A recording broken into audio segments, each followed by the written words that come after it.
70 साल का बुढ़ा अपनी 17 साल की बीवी को गर्भवती करने के लिए रोज़ घोड़े के साथ सुलाता था।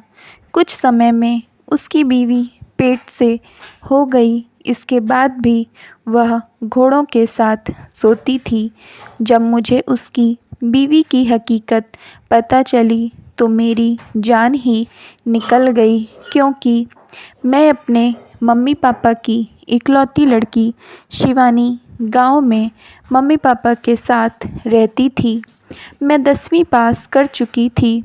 अब आगे की पढ़ाई मैं शहर में पूरी करना चाहती थी। मेरे मम्मी पापा भी चाहते थे कि मैं अच्छे से पढ़ लिख कर एक कामयाब लड़की बनूं। शहर में मेरे मामा मामी और उनकी बेटी पलक रहती थी। पलक मेरी हम उम्र थी। वह भी अपने मम्मी पापा की इकलौती लड़की थी। मेरी मम्मी ने मामा को फ़ोन करके बताया कि शिवानी शहर में अच्छे स्कूल में पढ़ाई करना चाहती है। तो मामा ने कहा, इससे अच्छी बात क्या है, आजकल बेटियां पढ़ लिख कर अपने पैरों पर खड़ी हो जाएं, हम माँ बाप को और क्या चाहिए। शिवानी और पलक एक ही क्लास में पढ़ती हैं। आप शिवानी को यहाँ भेज दो। पलक का स्कूल बहुत अच्छा है। हम उसी स्कूल में शिवानी का एडमिशन भी करवा देंगे। दोनों बहनें साथ में स्कूल जाया करेंगी। मेरी मम्मी को मामा की बात सही लगी। उन्होंने पापा से बात किया तो पहले पापा राज़ी नहीं हुए, क्योंकि वह मुझे बहुत प्यार करते थे। वह बोले, मैं शिवानी के बिना नहीं रह सकता हूँ। किसी अच्छे स्कूल में पढ़ाएंगे, लेकिन खुद से दूर नहीं करेंगे।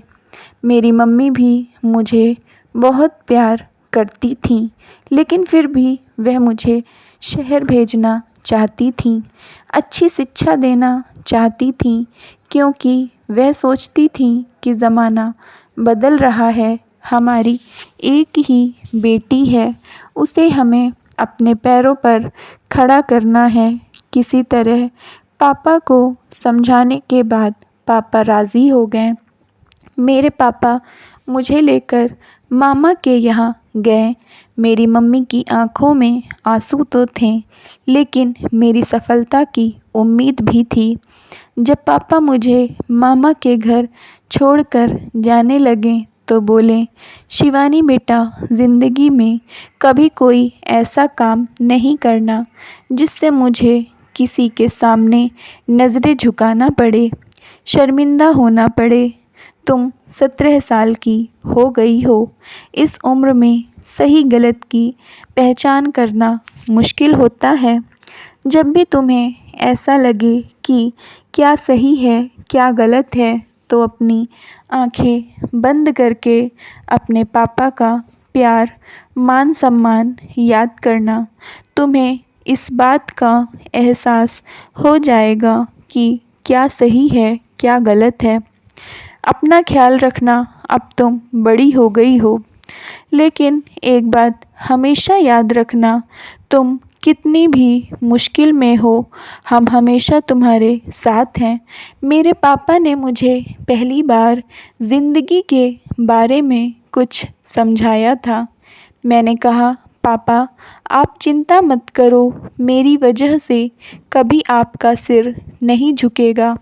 मैं अपनी पूरी ज़िंदगी आपका मान बढ़ाऊंगी। पापा को मुझसे दूर जाने का दुख था, लेकिन उन्होंने अपने सीने पर पत्थर रख लिया था। वह घर चले गए। मेरे मामा मामी और उनकी बेटी शिवानी, सब लोग बहुत अच्छे थे, मुझे बहुत प्यार करते थे। मैंने 10वीं का पेपर अच्छे नंबर से पास किया था, इसलिए मुझे पलक के कॉलेज में आसानी से एडमिशन मिल गया। मेरी मामी मुझ में और पलक में कभी भेदभाव नहीं रखती थीं। हम दोनों को सुबह उठाती, हमारा नाश्ता तैयार करती, फिर हम कॉलेज चले जाते थे। जब कॉलेज से आते थे तो फिर हमारे लिए खाना लगाती। रात में भी वह खुद ही सारा काम करती। मैं मामी के पास रात का खाना बनाने में मदद करने जाती तो वह मुझे डांट कर वापस भेज देती थी। तुम यहाँ पढ़ने आई हो या फिर काम करने? काम करने की ज़रूरत नहीं है, बस अच्छे नंबरों से पास हो जाना जिससे तुम्हारे मम्मी पापा को तुम पर गर्व हो। अपने घर से ज़्यादा मुझे यहाँ अच्छा लगता था। मैं मन लगाकर खूब पढ़ाई करती थी जिससे कि मैं जीवन में एक सफल लड़की बनूं। दूसरी तरफ मेरी मामी को अपनी बेटी पलक की बहुत चिंता थी क्योंकि वह ज़्यादा पढ़ाई लिखाई में अच्छी नहीं थी। वह शहर की लड़की थी, मुझसे बिल्कुल अलग रहन सहन था। उसका छोटे कपड़े पहनती थी, फैशन से रहती थी, बोलने में बहुत तेज़ थी। उसके पास तो मोबाइल भी था जबकि वह मुझसे 1 महीना छोटी थी, लेकिन मुझे मोबाइल का शौक़ नहीं था। अगर मैं कहती तो मेरे मम्मी पापा भी मुझे मोबाइल दिलवा देते, लेकिन मुझे कभी मोबाइल की कमी महसूस नहीं हुई थी, इसलिए मैंने नहीं कहा था। मैं देर रात तक पढ़ाई करती थी जबकि पलक जल्दी ही खाना खाकर सो जाती थी।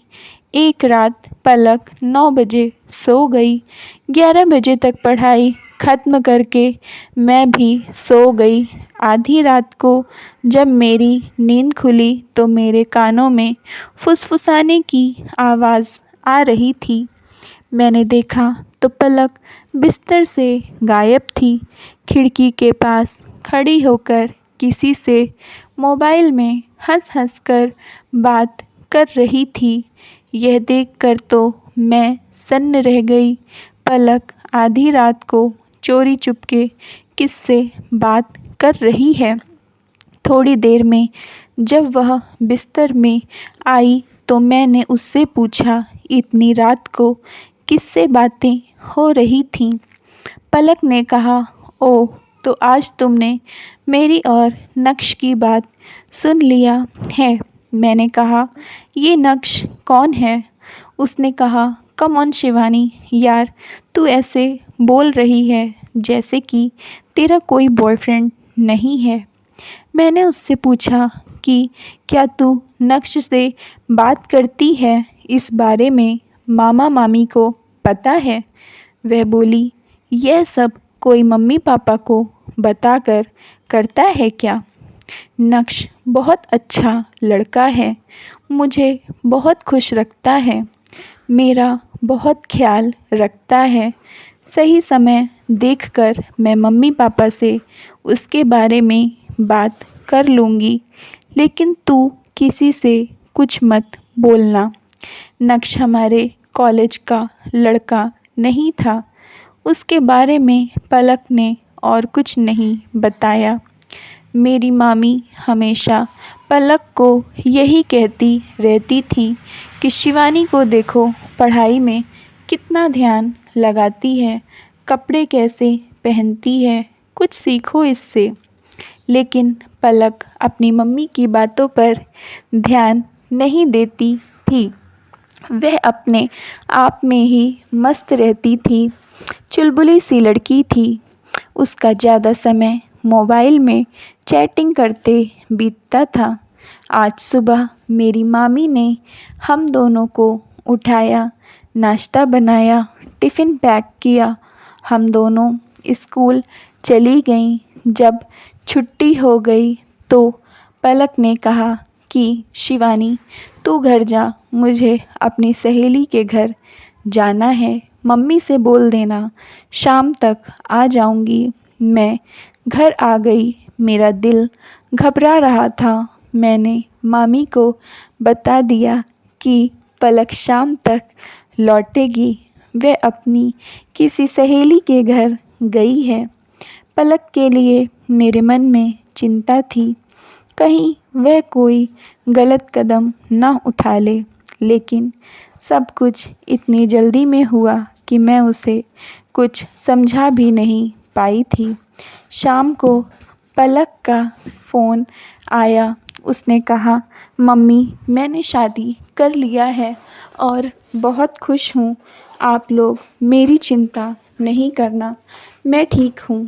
इतना कहकर पलक ने फ़ोन कट कर दिया।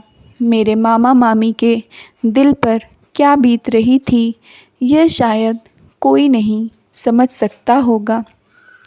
इकलौती लड़की जिसे अपनी जान से भी ज़्यादा प्यार करते थे, उसकी हर ख्वाहिश पूरी करते थे, उस लड़की ने अपनी मर्ज़ी से शादी कर लिया था। मेरे मामा मामी का रो रो कर बुरा हाल था।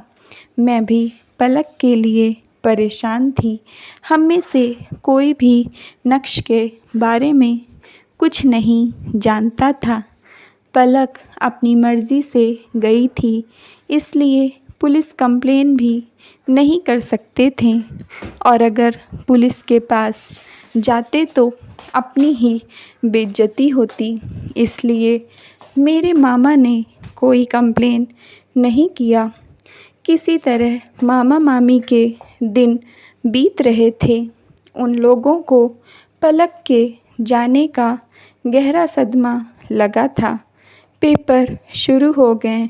मैंने पेपर दिए, लेकिन आज तक फिर पलक हमें कहीं नहीं दिखी। वह स्कूल भी नहीं गई, पेपर भी नहीं दिए, उसकी पढ़ाई भी छूट गई। पता नहीं कहाँ किस हाल में थी। यही सोच सोच कर सब लोग डरते थे। पेपर के बाद कॉलेज की छुट्टी हो गई। मैंने मामा मामी से कहा कि मैं कुछ दिनों के लिए छुट्टियों में अपने मम्मी पापा के पास जाना चाहती हूँ, वरना फिर कुछ दिनों बाद कॉलेज खुल जाएगा। मेरी मामी ने कहा कि शिवानी, तू कहीं मत जा। पलक के जाने के बाद एक तू ही है जिसे देखकर मैं जी रही हूँ। मामा ने कहा, शिवानी को मत रोको, बहुत दिन हो गए हैं, उसे मिल लेने दो अपने मम्मी पापा से। हम नहीं चाहते कि जैसे हम अपनी बेटी के लिए तड़प रहे हैं, वैसे ही शिवानी के मम्मी पापा भी शिवानी के लिए तड़पें। मामा ने कहा, तू अपनी तैयारी करके चली जा, मैं भी तेरे साथ चलता। लेकिन तू तो जानती है कि पलक के जाने के बाद तेरी मामी कितनी अकेली हो गई हैं, बीमार रहती हैं। मेरा यहाँ रहना ज़रूरी है। मैंने अपना बैग तैयार किया और अपने गांव आ गई। मेरे मम्मी पापा को जब पलक के बारे में पता चला तो उन्हें भी दुख हुआ। पलक को ऐसा नहीं करना चाहिए था। इकलौती लड़की थी, हद से ज़्यादा दुलारी थी अपने मम्मी पापा की। लेकिन अब जो हो गया था उसे कोई बदल नहीं सकता था।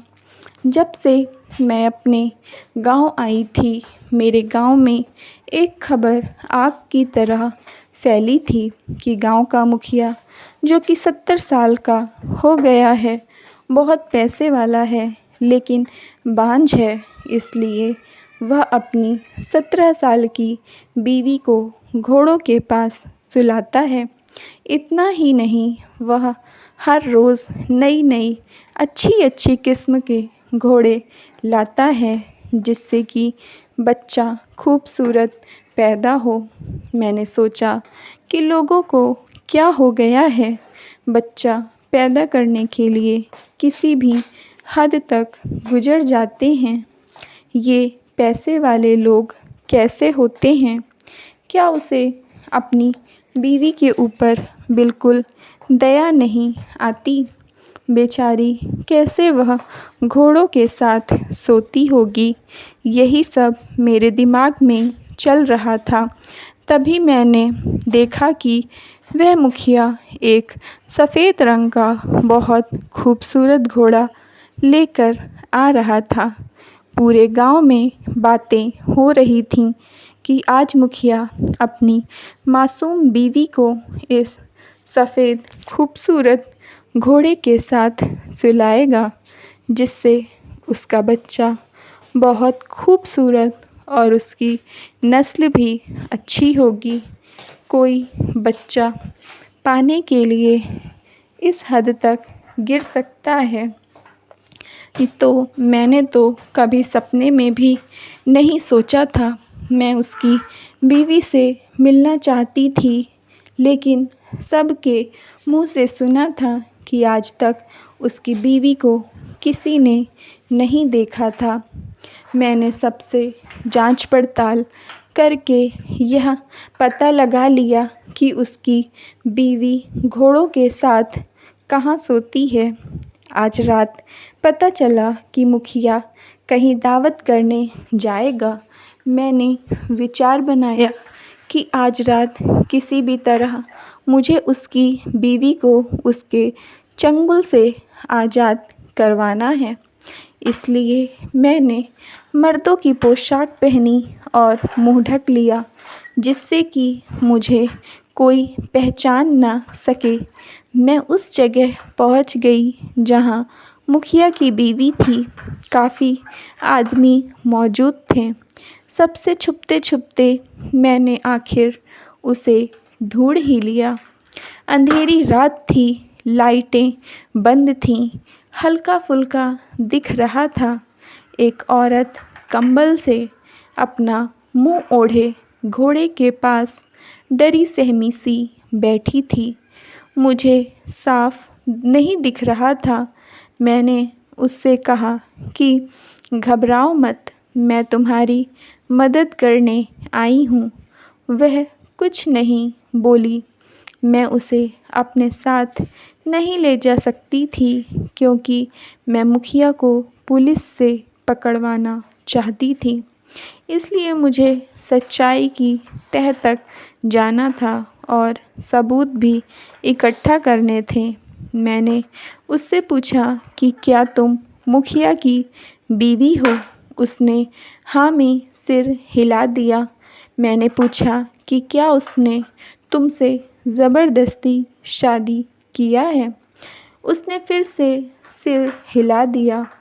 मैंने पूछा क्या तुम गर्भवती हो? उसने फिर से सिर हिला दिया। मैंने कहा तुम चिंता मत करो, मैं तुम्हें बचा लूँगी। मैं वापस आ गई। पुलिस को जाकर सब कुछ बता दिया। मेरे घर वालों को भी मालूम था कि मैं उस मुखिया को पुलिस से पकड़वाने वाली हूँ। तभी मेरे मामा मामी आ गए। मामा ने कहा शिवानी, हमें घर में अच्छा नहीं लग रहा था। तेरे कॉलेज की छुट्टियां भी ख़त्म होने वाली हैं। हमने सोचा कि चलो दीदी से भी मिल लेंगे और तुम्हें अपने घर भी ले चलेंगे। मैंने उन्हें भी अपने गांव की मुखिया की करतूत बताई कि किस तरह वह एक मासूम लड़की को बच्चे के लिए घोड़े के पास सुलाता है। मेरे मामा मामी ने कहा ऐसे आदमी को पुलिस के हवाले कर देना चाहिए। मैं उस जगह गई जहां मैं मुखिया की बीवी से मिली थी। वहां पर मुखिया भी मौजूद था। मैंने पुलिस को बुलाया, अपने घर में बताया। मेरे मम्मी पापा, मामा मामी सब गांव वाले इकट्ठा हो गए थे। पुलिस ने जैसे ही मुखिया को पकड़ा, उसकी बीवी रोने लगी। उसका मुंह खुल गया। वह लड़की तो हमारी पलक थी। पलक को पकड़कर मेरी मामी रोने लगी। इतने दिनों बाद इस हालत में अपनी बच्ची को देख रही थी। पलक ने कहा कि छोड़ दो इन्हें, इनका कोई दोष नहीं है। हम सब ने समझाने की कोशिश किया कि पलक, ये आदमी बुरा है, इसने तुम्हारे साथ कितना गलत व्यवहार किया और फिर भी तुम इसे छुड़वा रही हो। पलक ने कहा, जो बातें आप सब लोगों ने सुनी हैं वह सब सच नहीं है, अफवाह है। पहले आप इन्हें छोड़ दो, जिसके बाद मैं सब सच बताती हूँ। पलक के कहने पर पुलिस ने मुखिया को छोड़ दिया और चली गई। तब मैंने पूछा, क्या यही नक्श है? पलक ने कहा, नहीं, नक्श से शादी करने के बाद मैं प्रेग्नेंट हो गई। वह मुझे इस गांव में छोड़कर चला गया। तब मुखिया जी ने मेरी मदद किया। वह मुझे एक बेटी की तरह मानते हैं, मेरा बहुत ख्याल रखते हैं। वह बहुत अच्छे आदमी हैं।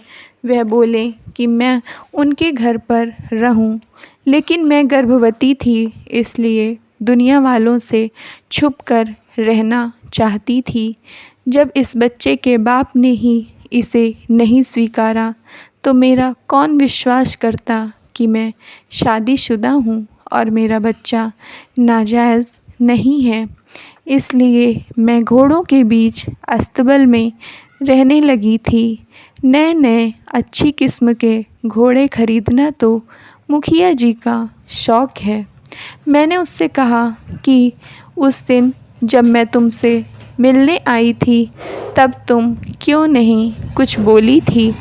तो उसने कहा, उस दिन तुम मर्दों वाले कपड़ों में थी, चेहरा छुपाए थी, मैं तुम्हें पहचान नहीं सकी थी। मुझे नहीं मालूम था कि यह तुम्हारा गांव है।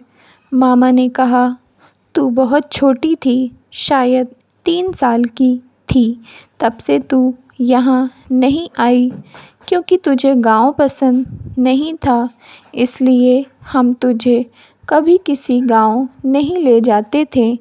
लेकिन तुम किसी से मदद मांगकर अपने घर तो वापस आ सकती थी। पलक ने कहा, मैंने ऐसा काम किया था कि मैं अपने मम्मी पापा से नज़र कैसे मिलाती, इसीलिए मैंने सोच लिया था कि अब मैं इस बच्चे के साथ अकेली ही ज़िंदगी काटूंगी। पलक की आंखों में आंसू थे। मेरे मामा मामी ने उसे समझाया, बेटी, गलती कितनी ही बड़ी हो माँ बाप माफ़ कर देते हैं। तुम खुद को अकेला मत समझो, हम तुम्हारे साथ हैं। दुनिया वालों ने बहुत विरोध किया, लेकिन पलक एक माँ थी, कैसे अपने बच्चे की जान ले लेती। उसने बच्चे को जन्म दिया, फिर मन लगाकर अपनी पढ़ाई पूरी किया और एक नामी वकील बन गई। उसने हमेशा अपने बेटा को अपने पास रखा।